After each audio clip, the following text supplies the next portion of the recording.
Louvado seja nosso Senhor Jesus Cristo. Nós vamos dar início à nossa leitura da carta de São Paulo aos Filipenses, o capítulo 1, versículo 1 ao versículo 18, nosso primeiro encontro. Ouçamos então esta leitura da carta de São Paulo aos Filipenses, capítulo 1, versículo 1 a 18. Endereço e saudação. Eu, Paulo e Timóteo, servos de Jesus Cristo, enviamos esta carta a todos os cristãos que moram na cidade de Filipos, junto com seus dirigentes e diáconos. Que a graça e a paz de Deus, nosso Pai, e do Senhor Jesus Cristo estejam com vocês. Agradecimento e pedido. Agradeço ao meu Deus todas as vezes que me lembro de vocês.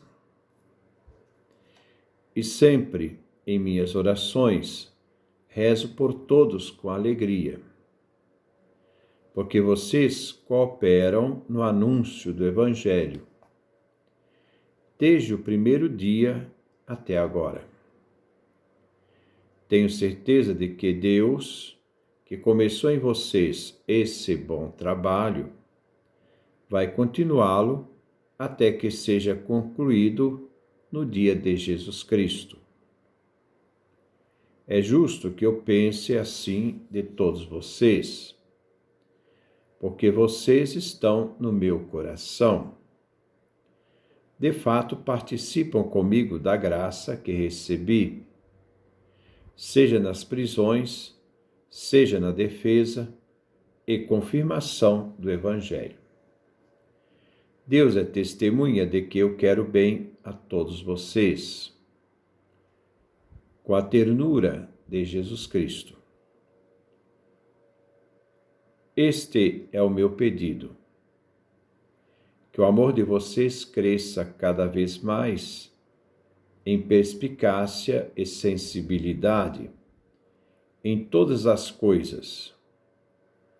Desse modo, poderão distinguir o que é melhor e assim chegar íntegros, inocentes ao dia de Cristo.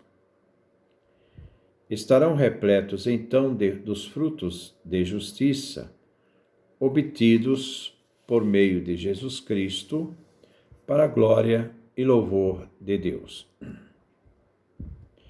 Prisão e anúncio do Evangelho. Irmãos, quero que vocês saibam, o que me aconteceu ajudou o Evangelho a progredir, tanto no pretório como em outros lugares. Todos ficaram sabendo que estou na prisão por causa de Cristo. E a maioria dos irmãos, vendo que estou na prisão, tem mais confiança no Senhor e mais ousadia para anunciar sem medo a palavra. É verdade que alguns proclamam Cristo por inveja e espírito de competição. Outros, porém, anunciam com boa intenção. Estes proclamam Cristo por amor, sabendo que a minha missão é defender o Evangelho. Os outros não anunciam com sinceridade, mas por competição, pensando que vão aumentar os meus sofrimentos enquanto estou na prisão. Mas que importância tem isso? Com boas ou más intenções, o que interessa é que Cristo está sendo anunciado. E eu fico contente com isso e continuarei a alegrar-me. Este é o início da carta de São Paulo aos Filipenses, que nós vamos iniciar meditando. Façamos uma introdução à carta aos Filipenses. A cidade de Filipos foi a primeira cidade da Europa que recebeu a mensagem cristã Nós vemos isso no livro dos Atos, capítulo 16, do versículo 6 ao versículo 40. Paulo chegou à cidade na primavera do ano 50, durante a segunda viagem missionária. A comunidade se encontrava na casa de Lídia, uma negociante de púrpura, e que acolhe Paulo em sua estadia nesta cidade dos Filipenses. Esta comunidade teve uma relação de amizade profunda com Paulo e o ajudou várias vezes, inclusive com auxílio material. Esta carta foi escrita na cidade de Éfeso entre os anos de 55 a 57.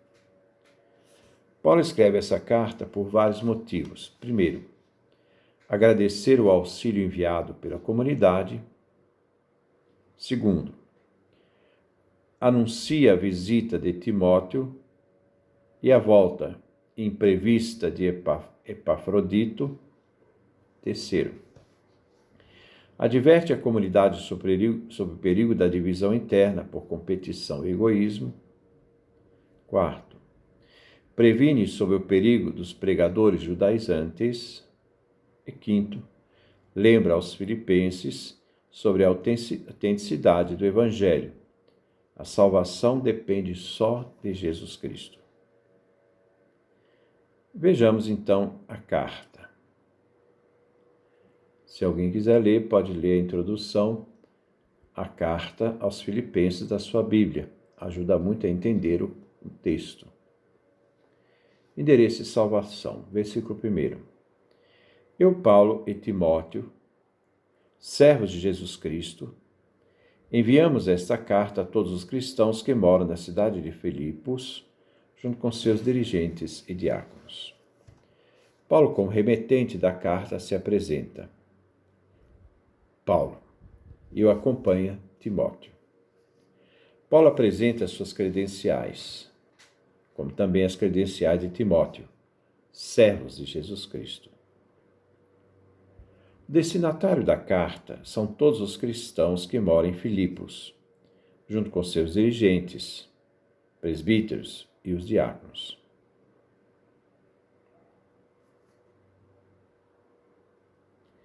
Os dirigentes é formado por um grupo de presbítero cuja função é zelar pelo bom andamento da comunidade, e os diáconos, encarregados de atender às necessidades materiais da comunidade, e também tinha a função de pregar. Versículo 2. Que a graça e a paz de Deus, nosso Pai, e do Senhor Jesus Cristo estejam com vocês. Agora Paulo e Timóteo seguem na carta a saudação, que é a graça e a paz. Para Paulo, a pregação é uma diaconia, um serviço. A graça que o Pai nos dá por meio de Jesus Cristo no mistério de sua cruz e ressurreição. E a paz, cuja realidade é a presença divina que une a comunidade. Essas duas saudações, graça e paz, de Deus nosso Pai, Pai de todos e do Senhor, que ressuscitou Jesus Cristo, seu Filho, estavam presentes no meio da igreja de Filipos. Agradecimento e pedido. Versículo 3. Agradeço ao meu Deus todas as vezes que me lembro de vocês. Agradeço, isto é, dou graças. Paulo dá graças a Deus Pai por todas as vezes que lembra da igreja de Filipos. Versículo 4. E sempre em minhas orações rezo por todos com alegria.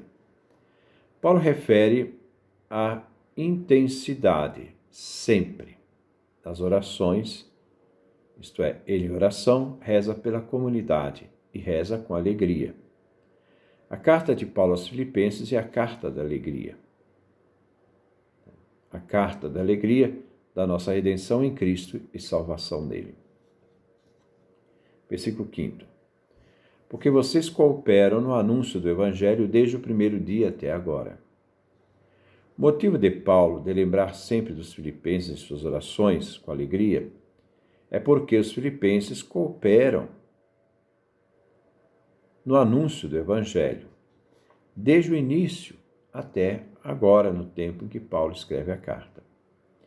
Esta igreja dá alegria a Paulo pela sua perseverança, pela sua constância na vivência do Evangelho.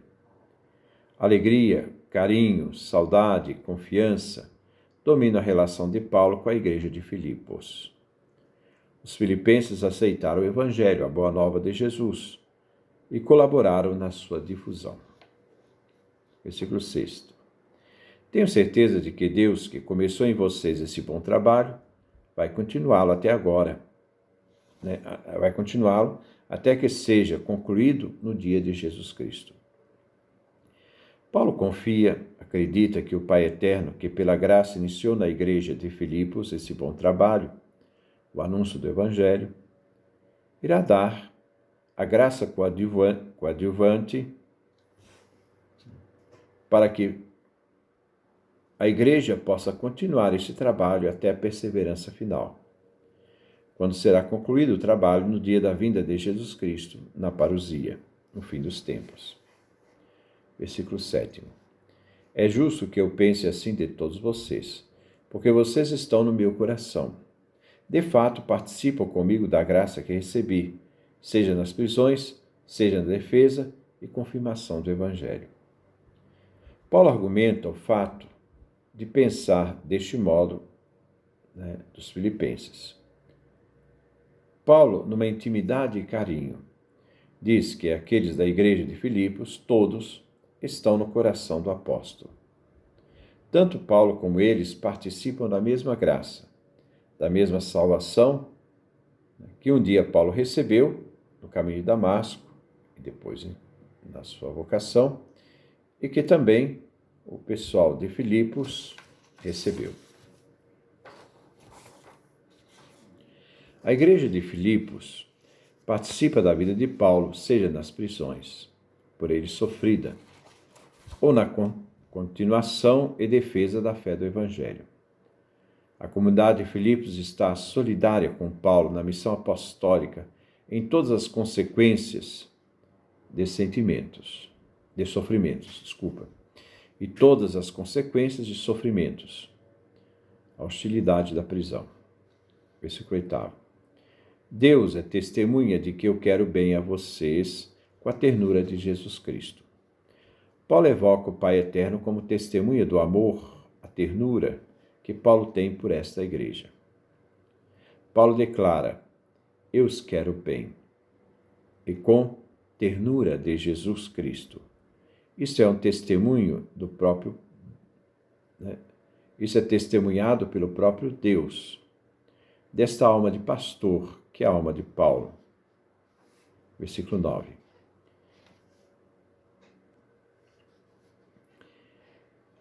Esse é o meu pedido, que o amor de vocês cresça cada vez mais em perspicácia e sensibilidade em todas as coisas. Paulo então suplica ao Pai que o amor de todos da comunidade de Filipos possa crescer cada vez mais. Possa crescer constantemente em perspicácia para o anúncio do Evangelho e sensibilidade à percepção do Evangelho na vida, e que seja uma realidade para todas as coisas. Aqui Paulo intercede pela comunidade dos filipenses. A comunidade precisa crescer, e ela tem capacidade para isto, e crescer na caridade, no amor. A comunidade cristã deverá ser uma comunhão em que todos estejam ligados no amor. Este amor deve crescer cada vez mais. Também, este amor deve crescer àqueles que estão de fora. O cristão nunca fecha o coração, mas no amor está aberto a todos. A perspicácia e sensibilidade, para que o amor não degenere em egoísmos fechados em grupos. Precisa-se de um conhecimento crítico que desfaça a redução do amor, da experiência do amor, pois o amor é uma atitude que deve ser duradoura e deve perseverar. Versículo 10. Desse modo, poderão distinguir o que é melhor, e assim chegar íntegros e inocentes ao dia de Cristo. Neste período, Paulo suplica que a caridade, que cresce cada vez mais, possa ter um sentido crítico de discernimento. O exercício de discernir tem em vista o destino final, o dia da vinda de Cristo, a parousia. Se deve discernir entre o bem e o mal, entre o bom e o melhor, pois a caridade ajuda a refinar a percepção. O dia de Cristo significa libertação, salvação definitiva. Toda a vida deve estar orientada para o dia de Cristo e o nosso encontro com Ele. Versículo 11. Estarão repletos então dos frutos da justiça obtidos por meio de Jesus Cristo, para a glória e louvor de Deus, Pai. Deus nos quer ver puros e irrepreensíveis. Mas é decisivo que o cristão deva agir produzindo frutos de justiça. Isto é, nós cristãos devemos levar para Deus este fruto, que não é obra nossa, mas vem por mediação de Jesus Cristo, pois é no Cristo Jesus que nos tornamos glória e louvor de Deus Pai. Versículo 12. Irmãos, quero que vocês saibam, o que me aconteceu ajudou o Evangelho a progredir. Existem males que vêm para bem. A prisão de Paulo contribuiu para a difusão do Evangelho, que não ficou estagnado, mas progrediu. Sua prisão trouxe vantagem ao Evangelho, pois todos ficaram sabendo do porquê da prisão de Paulo, por causa de Cristo. E isto ajudou na difusão do Evangelho, pois, prendendo Paulo, esta prisão se tornou plataforma para o apostolado. Versículo 13. Tanto no pretório como em outros lugares, todos ficaram sabendo que estou na prisão por causa de Cristo. Mesmo na cadeia, Paulo tem uma tarefa a cumprir e dar testemunho de Cristo. Ele diz o que aconteceu no pretório, tribunal e outros lugares, em que prestou depoimentos e que ele aproveitou a oportunidade de falar de Cristo e que Cristo era a razão da sua prisão. Versículo 14. E a maioria dos irmãos, vendo que estou na prisão, tem mais confiança no Senhor e mais ousadia para anunciar sem medo a palavra. A prisão e a coragem de Paulo incentivou os cristãos a não se acovardarem. Adquiriram confiança no Senhor e ousadia para o anúncio da palavra do Evangelho, vencendo assim o medo. No início, a comunidade de Roma deve ter ficado receosa com a prisão de Paulo, se abatendo, desanimando e entristecendo. Mas quando Paulo, no pretório, anuncia Cristo, razão da sua prisão, a comunidade dos cristãos cria um ânimo destemido para anunciar Cristo. Eles ficaram encorajados para enfrentar o medo. Versículo 15. É verdade que alguns proclamam Cristo por inveja e espírito de competição. Outros, porém, anunciam com boa intenção. Alguns da comunidade se aproveitam da prisão de Paulo com segundas intenções, seja por ambição, cobiça ou inveja, ou para ocupar o lugar da ausência de Paulo. Paulo denuncia com brevidade rigorosa. O que importa não é sua pessoa, e sim a mensagem de Cristo. Não importa quem anuncia o Evangelho, ou qual razão, importa anunciar Cristo. Versículo 16. Estes proclamam Cristo por amor, sabendo que a minha missão é defender o Evangelho.